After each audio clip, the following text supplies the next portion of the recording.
Hello बच्चों, नमस्कार।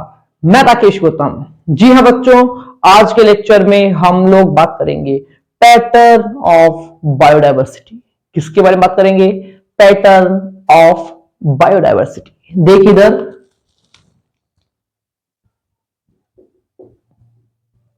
Pattern of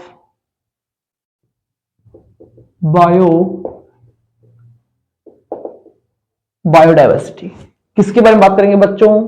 pattern of biodiversity के बारे में आज के लेक्चर में हम लोग डिस्कस करने वाले हैं। बच्चों, यदि आप लोग बायोडायवर्सिटी के पैटर्न के बारे में समझना चाहते हो तो आप लोगों को दो कॉन्सेप्ट के ऊपर बहुत ही बेहतर तरीके से डील करना होगा, जिसमें से पहला टॉपिक रहेगा आपका लैटिट्यूडनल ग्रेडियंट। लैटिट्यूडनल ग्रेडियंट रहेगा। सेकंड रहेगा आपका स्पीसीज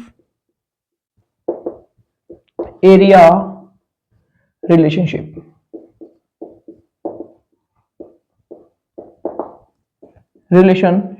हो गया।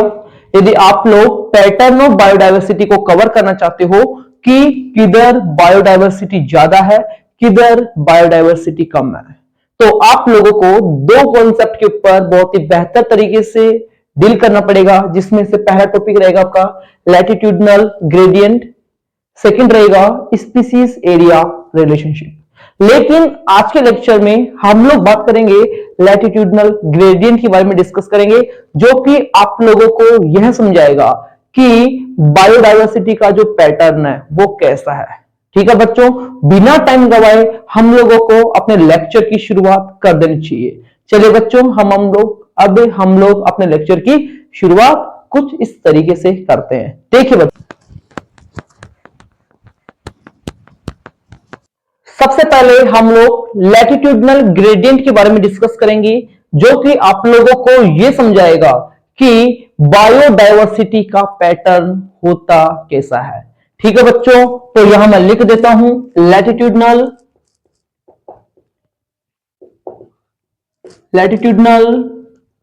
ग्रेडियंट। सबसे पहले हम किसके बारे में बात करेंगे? लैटिट्यूडनल ग्रेडियंट के बारे में डिस्कस करते हैं। यदि आप लोग इसको समझना चाहते हो तो सबसे पहले मैं एक सर्किल बनाता हूं। मैंने यहां पर एक सर्किल बनाया है, आप लोगों को दिख रहा होगा। ठीक है, तो बात करें इसमें क्या किया मैंने, ऊपर की तरफ लिख देता हूं नॉर्थ पोल, नीचे की तरफ लिखता हूं मैं साउथ पोल।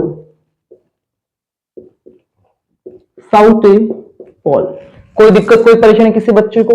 ऊपर की तरफ मैंने नॉर्थ पोल लिख दिया, नीचे की तरफ मैंने साउथ पोल लिख दिया। इसके बीच में मैं एक लाइन खींचता हूं। इसके बीच में मैंने एक लाइन खींची है जो कि 0 डिग्री पर होती है। किस पर होगी? 0 डिग्री पर होगी। इसे कहते हैं इक्वेटर। क्या कहेंगे? इक्वेटर कहेंगे। इसके ऊपर मैंने एक लाइन खींची है जो कि आपकी नॉर्थ पोल की तरफ होती है। यह लाइन 23.5 डिग्री पर होती है। ठीक है, इस लाइन को कहेंगे ट्रॉपिक ऑफ कैंसर। ठीक वैसे ही एक लाइन में साउथ पोल की तरफ नीचे की तरफ खींचता हूं, और ये लाइन में कितने लेंटीट्यूड पर होगी? 23.5 डिग्री पर होती है। ठीक है, इस लाइन को कहेंगे ट्रॉपिक ऑफ कैप्रिकॉर्न। हो गया इतना? इसके बाद में बात करूं, एक लाइन में इसके ऊपर खींच देता हूं मैं, जो कि नॉर्थ पोल की तरफ होती है। ये कितने पर होगी? 66.5 डिग्री पर। ठीक वैसे ही एक लाइन में साउथ पोल की तरफ खींच देता हूं, जो कि ये भी कितने पर रहेगी? 66.5 डिग्री पर रहती है। हो गया इतना क्लियर? ध्यान रखना, ये वाला जो एरिया है बीच वाला, कौन सा? ट्रॉपिक ऑफ कैंसर और ट्रॉपिक ऑफ कैप्रिकॉर्न के बीच का जो एरिया है, इस एरिया को कहते हैं ट्रॉपिकल एरिया। ट्रॉपिकल एरिया हो जाएगा। इसके बाद बात करें, ये वाला जो एरिया है बीच वाला, ये वाला कौन सा 66.5 डिग्री 23.5 डिग्री के बीच का जो एरिया है, ये वाला ये वाला एरिया, इस एरिया को कहेंगे टेम्परेट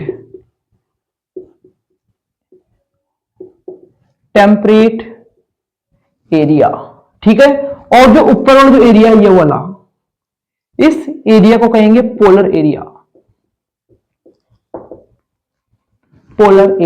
ठीक है। बात करें इधर देखो 23.5 डिग्री से 66.5 डिग्री का जो एरिया है, इसे क्या कह रहे थे हम लोग? अभी बताया था मैंने आपको। ये वाला देखो 23.5 डिग्री से 66.5 डिग्री के बीच का जो एरिया है, क्या कहते हैं? टेम्परेट एरिया कहते हैं। तो ये एरिया भी कौन सा होगा बच्चों? ये भी आपका टेम्परेट एरिया होगा। टेम्परेट एरिया होगा। और 66.5 डिग्री से जो नीचे की तरफ एरिया है, ध्यान रखना ये आपका 90 डिग्री आ गया। 90 डिग्री है, ये भी आपका कौन सा है? 90 डिग्री है।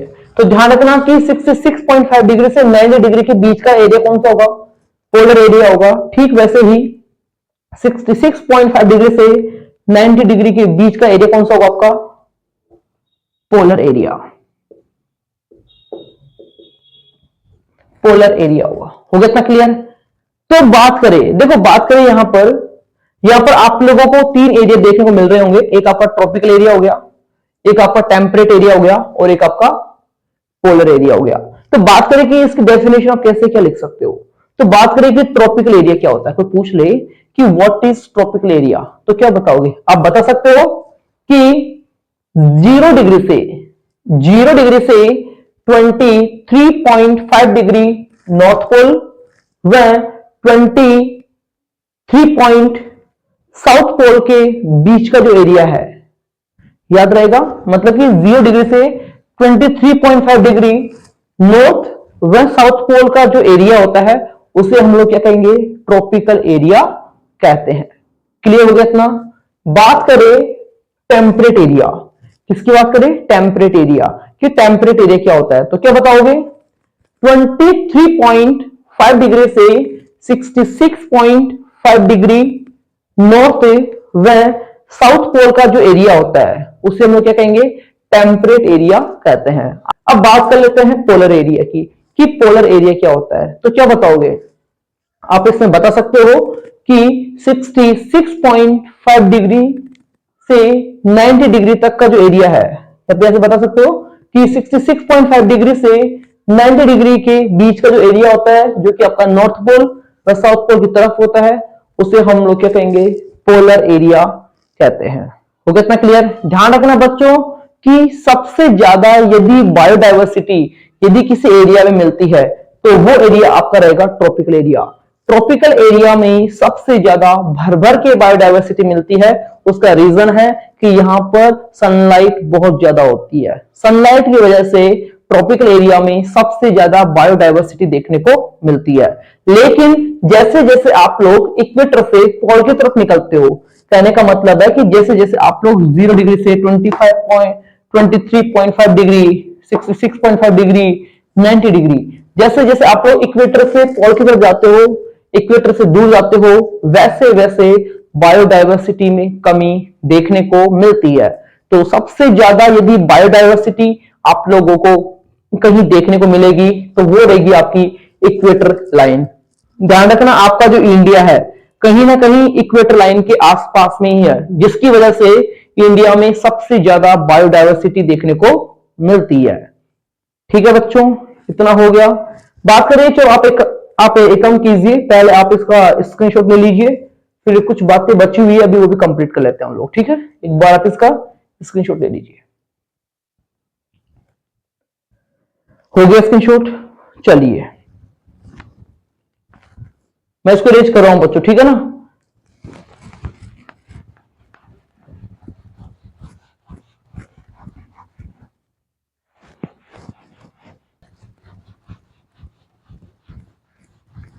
अभी मैंने बच्चों आपको एक बात बताई है कि जब हम लोग 0 डिग्री से इक्वेटर से पोल की तरफ जाते हैं, पोल कितने पर रहेगा, 90 डिग्री पर रहेगा, या फिर नीचे पोल इधर आ गया। बताया था मैंने आपको, ये कौन सी लाइन आपकी, इक्वेटर। जब आप लोग इक्वेटर से पोल की तरफ, ये कौन सा पोल था ऊपर, नॉर्थ पोल था, नीचे की तरफ साउथ पोल था। बताया था मैंने आपको, जब आप लोग इक्वेटर से पोल की तरफ जाते हो, नॉर्थ पोल या फिर साउथ पोल की तरफ जाते हो, तब बायोडायवर्सिटी में कमी देखने को मिलती है। इसको समझाने के लिए एनसीईआरटी में एक एग्जांपल दिया गया है, जैसे कि मैं बात करूं कोलंबिया। कोलंबिया कोलंबिया आपका इक्वेटर जो लाइन है उसी के आसपास, मतलब कि कोलंबिया कहीं ना कहीं इसी इक्वेटर के आसपास यहीं कहीं स्थित है। तो बात करें कि कोलंबिया के अंदर लगभग 1400 के करीब बर्ड्स की स्पीसीज पाई जाती है। ठीक है, तो बात करें कि जो कंट्री या फिर जो एरिया इक्वेटर के पास में होगा वहां पर बायोडायवर्सिटी ज्यादा होती है। तो बात करें कि जो कोलंबिया है यह आपकी इक्वेटर लाइन के आसपास में ही है, जिसकी वजह से यहां पर 1400 के करीब बर्ड्स की स्पीसीज देखने को मिलती है। लेकिन बात करें न्यूयॉर्क,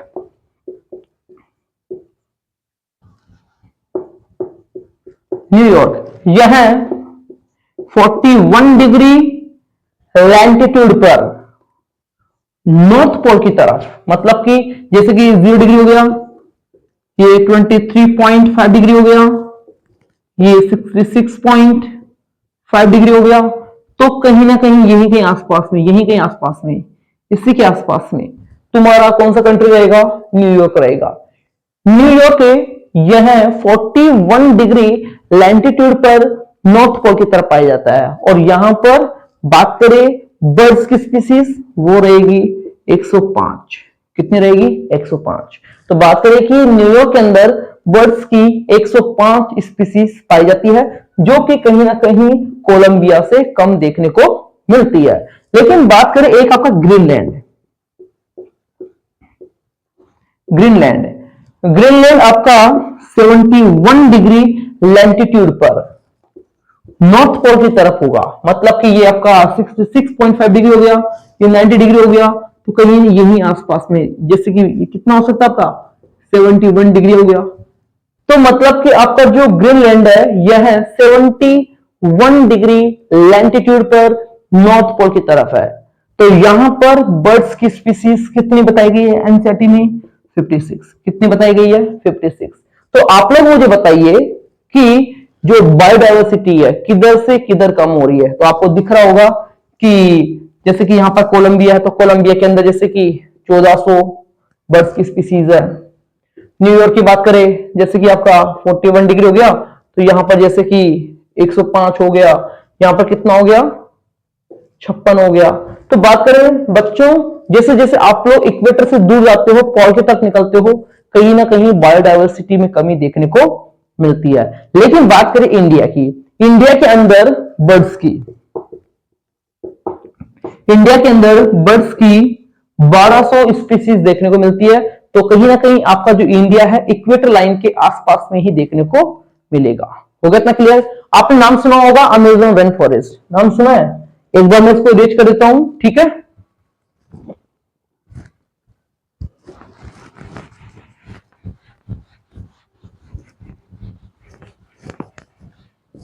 आपने नाम सुना होगा Amazon rain forest,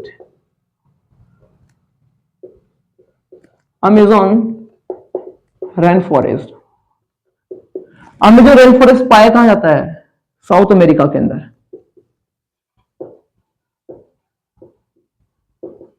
south America के अंदर अमेज़न रेन फॉरेस्ट पाया जाता है। याद रहेगा, ध्यान रखना कि सबसे ज्यादा बायोडायवर्सिटी यदि आपको कहीं देखने को मिलती है तो वो है आपका Amazon rain forest. Amazon rain forest के अंदर बताया गया है कि जो प्लांट्स है, प्लांट्स की लगभग 40,000 स्पीसीज पाई जाती है। कितनी बताई गई है, 40,000 स्पीसीज देखने को मिलती है। साथ में बात करें फिश की, 3,000 स्पीसीज पाई जाती है। कहां पर, अमेज़न रेन फॉरेस्ट के अंदर। साथ में बात करें जैसे कि प्लांट्स हो गया, फिश हो गया, ठीक है, बर्ड्स की यहां पर 1300 स्पीसीज पाई जाती है। ठीक है, इसके अलावा बात करें जैसे कि मैमल्स की यहां पर 428, एक बार चेक करने दो मुझे।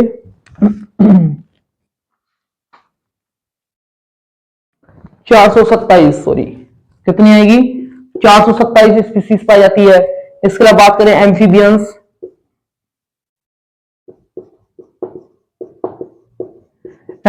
की भी 427 स्पीसीज पाई जाती है। इसके अलावा बात करें रेप्टाइल्स की, 378 स्पीसीज पाई जाती है। ठीक है,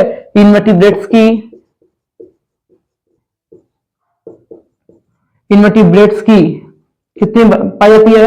1,25,000 है, 1,25,000 के करीब स्पीसीज पाई जाती है। इसके अलावा बात करें, साइंटिस्ट दावा कर रहे हैं कि इंसेक्ट की अभी तक 2 मिलियन या फिर 2 मिलियन से अधिक की स्पीसीज की डिस्कवरी होना भी बाकी है। तो आप देख सकते हो कि अमेज़न रेन फॉरेस्ट में इतनी सारी बायोडायवर्सिटी देखने को मिलती है। याद रखें इतना। तो इस तरीके से बच्चों, जो बायोडायवर्सिटी का जो पैटर्न है कुछ इस तरीके से बिखरा हुआ है लैटिट्यूड के बेस पर। अब हम लोग नेक्स्ट लेक्चर में बात करेंगे कि स्पीसीज एरिया रिलेशनशिप किस तरीके से बायोडायवर्सिटी के पैटर्न को समझाती है। और तब तक करना क्या आप लोगों को, आपके पास में यदि एनसीईआरटी होगी तो आप एनसीईआरटी लगाइए। पक्का वादा कर रहा हूं, आप यदि एनसीईआरटी लगाते हो तो पूरी की पूरी एनसीईआरटी आप लोग इजीली लगा लोगे। लेकिन आपकी जिम्मेदारी बनती है, जितना यहाँ पे पढ़ाया जा रहा है आप उसकी बेहतर तरीके से क्लास लीजिए और नोट्स बनाइए। ठीक है बच्चों, अब हम लोग नए लेक्चर में मिलेंगे, एक नए वीडियो के साथ मिलेंगे। थैंक यू सो मच बच्चों, आपने अपना कीमती समय अदा किया। Thank you so much.